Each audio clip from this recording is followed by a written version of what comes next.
worst thing you can do is get out of your vehicle and start walking down the road in the middle of winter. In the summertime, different story. Well, if your vehicle is just stuck, you can take the time to try and shovel it out. You don't just stay there.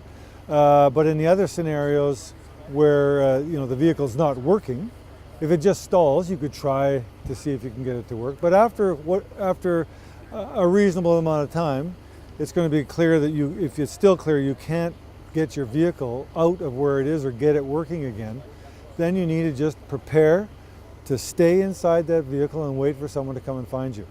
As soon as the snow starts to fly and it's getting cold, you should take an old duffel bag and make an emergency kit and put it in your vehicle and make sure it is there every time you drive outside of an urban area. Basically, there's two groups of things you should have. One is insulation, a full set of clothing, including boots, socks, pants, parka, hat, and mitts, and a sleeping bag.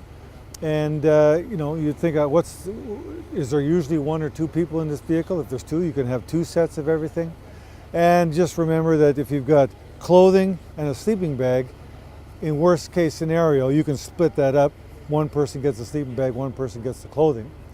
And then the other thing is, other niceties of life, like a candle, which will provide some warmth. It's not going to, really warm the car up so you can take, start sweating in there, but it's going to take the edge off, and you can have some chocolate bars, something to drink. I've heard people say put water in there, but that's no good because it's going to freeze in November, and it'll be useless to you in March.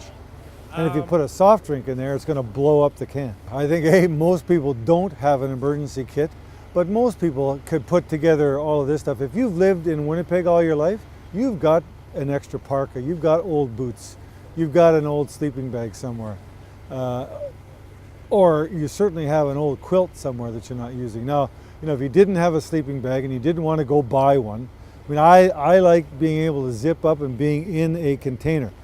Well, a quilt would be better than nothing, as long as you could wrap yourself in that. But you just go spend. You can buy a summer sleeping bag for $30, and that's better than nothing.